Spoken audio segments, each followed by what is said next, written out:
The current route is no longer available.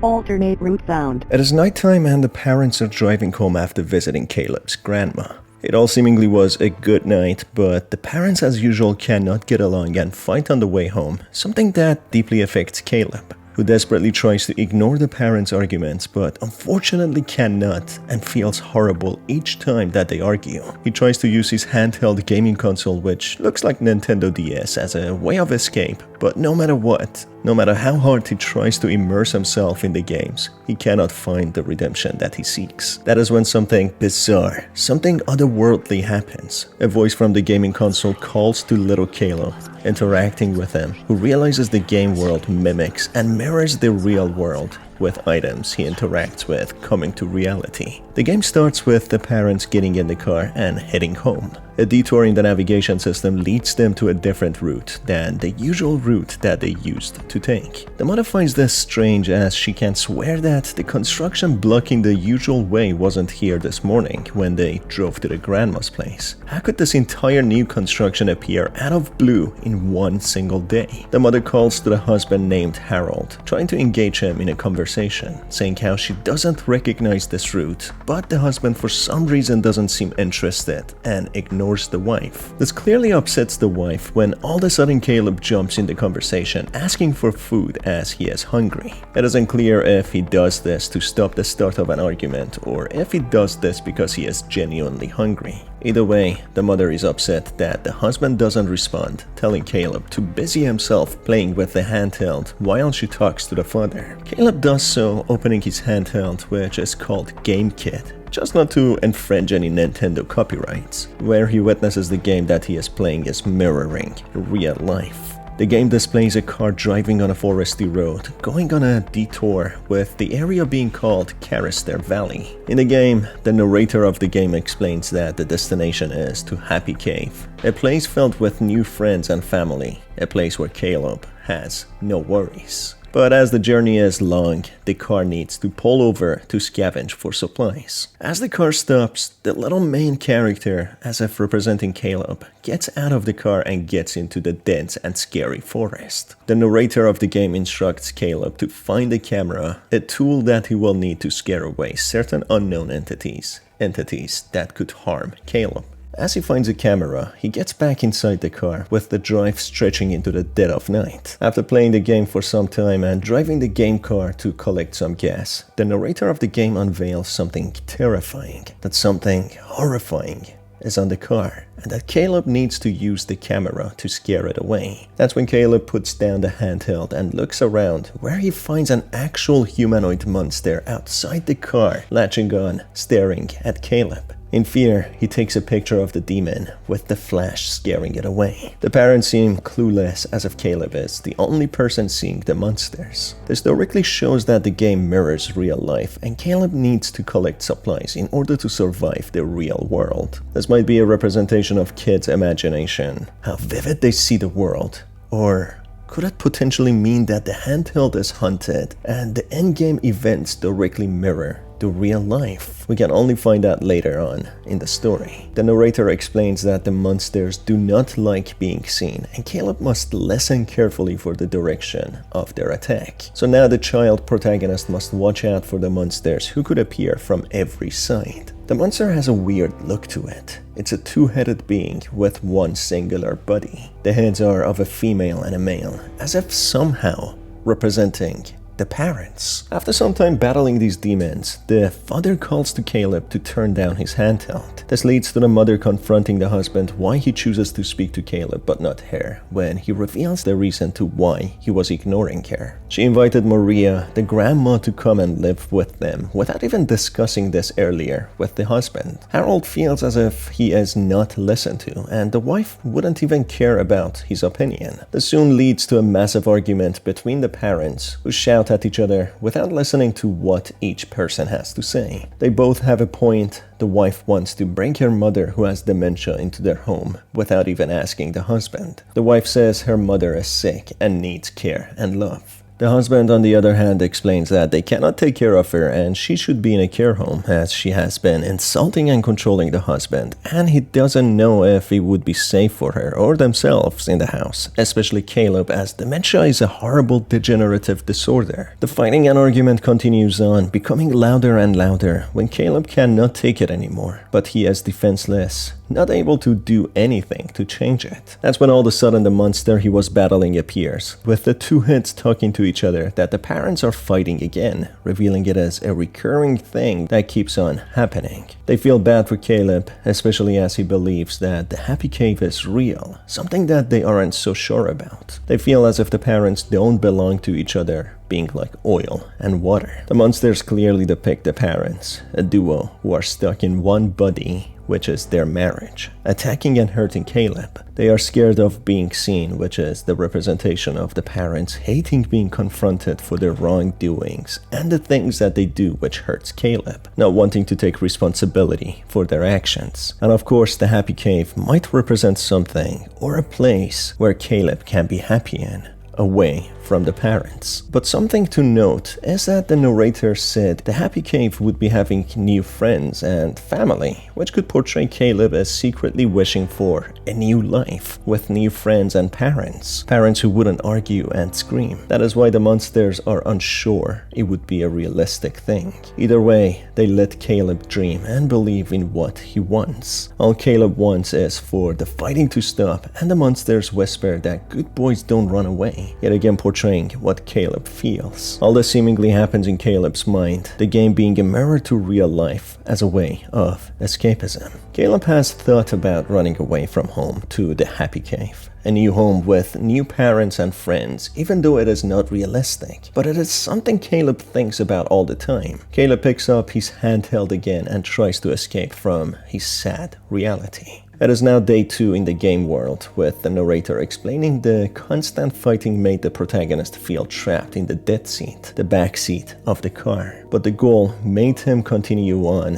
where he could find a happy cave where he could be free. After successfully ending the second day, putting the handheld down for some time, the parents speak in a calm manner to each other, explaining the way is still stretching, with the navigation saying that they have 3 more miles to turn right, each mile seemingly being 1 day in the game. The mother explains that she feels sick and has a bad feeling, but the father dismisses it, explaining it's probably nothing and she shouldn't worry. Kaleb picks up his handheld once more, being the 3rd day in the game, with the narrator of the game reassuring Kaleb not to worry about anything and not to trust any visions or anyone, as it will get Kaleb happy cave. The game becomes more challenging now, as not only Kaleb has to control the game car and get gas and flash the monsters, but he also needs to evade obstacles and steer the actual car when the monster appears on the road. The monster is becoming more invasive, with the parents being gone now, as Kaleb has fully immersed in the game. Only the voice of the narrator is Kaleb's company now, someone he can rely on. The 3rd day is complete, and the parents are still nowhere to be seen. The narrator in the game implies the peace and quiet is lovely, referring to the parents having disappeared strangely. The narrator continues on explaining that the demon the child is facing is his demon, and that the narrator is actually real and not just the game narrator. The car is getting closer and closer to home, with the navigation indicating 1 mile left to take the next turn to the right. However, the narrator explains that the turn is wrong and Kaleb should take the left turn to reach the happy cave. The monster, which happens to be the boy's monster, is finally revealed to be the monstrous and toxic depiction of his parents. It is Kaleb's monster, as he is tormented by it and sees the parents as such. The monster itself explains how it is understandable that Kaleb is scared of them, as they are, as they should be, in their true form, the form Kaleb fears, which argue and scream all the time. When it comes to the turn, the narrator of the game whispers in Kaleb's ear to take the wheel and turn left. That's when he jumps to the front and struggles with the steering wheel. The father and the mother, who are visibly seen and heard by Kaleb, scream in shock, asking Kaleb to stop and let go of the wheel. But Kaleb is already under the manipulation of the voice, sharply turning the car, which leads to the car crashing into a tree. This leads to a sad end, with the parents both dying on impact, with Kaleb being the only person still alive. Despite being alive, Kaleb is badly injured, with his legs being crushed and mangled, unable to move. Kaleb in surprise begs the parents to wake up, not understanding what is going on. All Kaleb wanted was to escape the demon, the toxic rendition of the parents. He didn't understand what is going on in the real world. He didn't intend for the car to crash. Days pass by, with Kaleb getting extremely hungry, who begs the parents to wake up, but none of them do. As he cannot control his hunger anymore, Kaleb apologizes and gives in to his hunger, starting to eat the rotting corpse of his parents one after another. As days go on, the light in Kaleb's eyes get dimmer. Eventually, the forest becomes brighter and the handheld console starts shimmering, with the narrator explaining that Kaleb is now ready to meet the narrator and to come to the Happy Cave. Kaleb says that he is ready and he takes 99 steps to get to the cave. With each step, the forest shifts and becomes more surreal, transforming into the animated version within the game. A magical chant encourages Kaleb to go on deeper, with a bright light at the end. That's when he finally reaches the cave, where a monstrous looking entity stretches its long arms towards Kaleb, welcoming him home.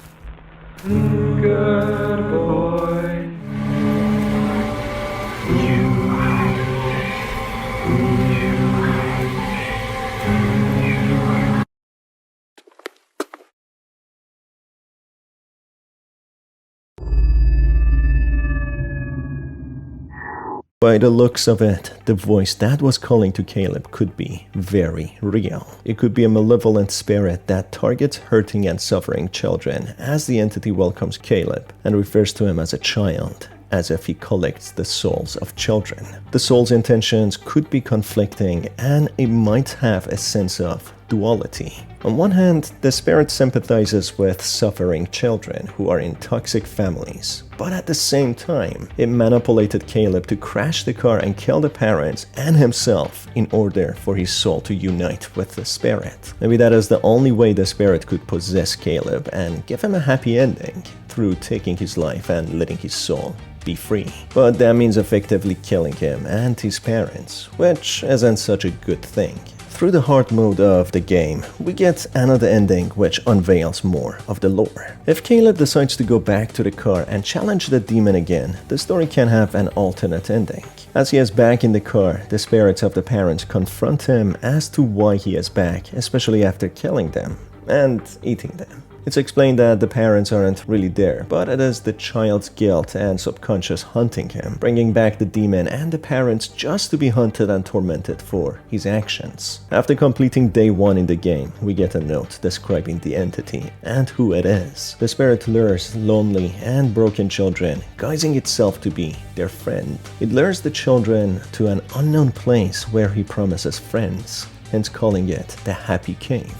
The trick is, the children must obey and they will find the way to the Happy Cave. That is, of course, if they die, with their wandering souls being lured by this spirit. Day 2 in the game begins, and when in the back of the car seat, a girl appears from the front seat and turns back, greeting Kaleb and introducing herself as Amy. Amy explains that she and the other kids went to the Happy Cave on their own will, running away from home. Amy's parents started arguing and having violent fights after the father cheated on the mother. As the children found the parents scary, they ran away, with the narrator of the game, the spirit, being their voice of guidance to take them away from all of this pain and trauma. Amy even explains that she prefers the Happy Cave, being happy with the other kids. So based on this, the spirit, despite killing people, actually guides lost children to the Happy Cave so that they can live in happiness. It is just Kaleb who was lured and tricked to kill his parents. Now Kaleb explains that he is in search of his parents, feeling regret and unwilling to go to the cave, wanting to reunite with them. Playing the handheld, the narrator tries to manipulate and gaslight Kaleb that he prefers his new life and that he escaped his toxic parents and that he should be happy. The spirit seems to gain energy and live off broken children, whom, granted, tries to make the kids happier. But in here, he is clearly trying to manipulate Kaleb to believe his parents deserved to die and that he is happier without them. As day 2 is complete, we learn more about the spirit. He exists between two worlds. The connection accidental, half in the physical world and half in the mental. Deeper, the children follow, for he promises that he can save. Then they'll end up lost inside the happy cave. It seems as if the spirit's intentions are not as pure as it portrays them to be. It seems as if the spirit lives in the real world to some degree and mainly in the broken minds, seeping its way through the cracks. In the new day, Amy talks to Kaleb some more, asking why he keeps moving around and looking around. Kaleb explains that he tries to scare the monsters away from the windows, which confuses Amy, saying that there are no windows in the cave. So this explains the horrifying truth that the perspective of each child is different, and that they might be in the cave and it's only in Kaleb's head that he's in the car. As the spirit is a mental and paraphysical being, it lives in the children's minds. For Kaleb, he sees himself in the car, while Amy sees herself in the happy cave. It's their imagination that makes their world, with the spirit making them become reality. As the day comes to an end, more information is learned about the spirit. The spirit lives in the heads of children, so in reality, he doesn't redeem and free the children's souls, but instead, he puts them in the false state of entrapment, where they think that they are in a better place. The way the spirit can be identified is through its sharp red eyes. That's when all of a sudden Kaleb looks around, finding himself in the happy cave. Amy's echoing voice can be heard calling to him. He asks about the car, which confuses Amy some more as she has never seen it. To her perspective, she has always been in the cave, and now Kaleb is being forced to be here. Amy talks about a special type of supper that they need to have to become one with the nature as the spirit has promised them. Kaleb, wanting to go back home, screams that he doesn't want to be here when the spirit tells him to be quiet, as this is the happy cave and not the parents' home. Kaleb does not accept that he is in the cave, saying that he is in the car, when all of a sudden he appears in the car. This further reveals that the spirit lives off children's minds and it tries to manipulate them. But as Kaleb refuses to believe that he is in the cave, he appears back in the car, going towards his parents. On the other hand, Amy is happy in the happy cave, hence why she is there and not seeing anything else. It's unclear what the supper is all about and what happens when they are one with the nature. But by the looks of it, the spirit wants to consume their energy force through the supper, where they strengthen the spirit. Now being day 4, playing the handheld, Cable pleads with the spirit that he wants to go back to the parents. But the spirit tries to manipulate Kaleb that he is happier now and the parents were toxic. No matter what, and despite the efforts of the spirit, Kaleb still prefers to go back to the parents. Completing the day, the new note explains that there is a way to escape this demon. There is a stone hidden deep in the forest. If the targeted child abandons all doubt, being self-assured and refusing to believe in the deceptions of the spirit, the child can use the stone to escape the spirit. On the last day, the demonic representation of the parents appeared to Kaleb, telling him not to mourn anymore and move on, as they have always loved him. What's done is done, and it was an accident, and Kaleb shouldn't punish himself any longer. The spirit keeps on trying to manipulate Kaleb and explains Amy has already eaten the supper. That's when Amy herself appears, telling Kaleb that she has eaten the supper and she already feels much better, feeling as if she is becoming nature. The environment shifts to the cave, where Kaleb witnesses how Amy has been actually killed. The entity appears in front of Kaleb, telling him to eat the supper to join the new family. Kaleb closes his eyes, refusing to believe it when he reopens his eyes, seeing that he is back in the car with the parents. They have just left the grandma's house, heading back home. It's shown despite the parents arguing, they actually had a happy family, with the parents loving Kaleb. As Kaleb falls asleep again, he wakes back up to find himself in the haunted and scary car. After resisting the spirit some more, he finds the stone, which is the handheld itself. Being in the cave now, he uses the handheld to trap the spirit inside it, which prevents it from seeing inside Kaleb's mind and manipulating him. Kaleb uses the handheld to get out of the cave. There he finds a deer at the entryway when he learns the deer, in fact, is Amy. There are many more animals around, rabbits, deers, even flowers, who all seemingly were children the spirit turned into the cave, runaway children who had a horrible life. Kaleb escapes the surreal world of the entity, smashing the handheld against the stone, destroying the spirit.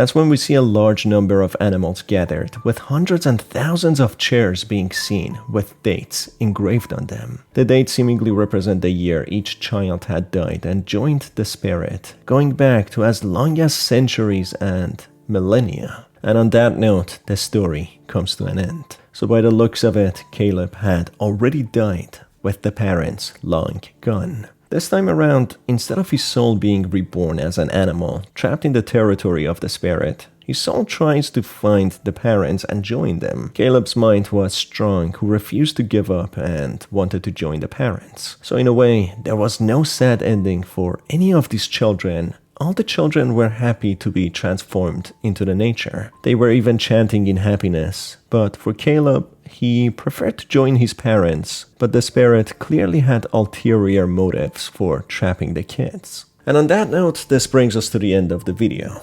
Let me know what are your thoughts and theories down in the comments below. As always, it's been your host Star. Thanks for being here, and I will see you on the next one. Take care.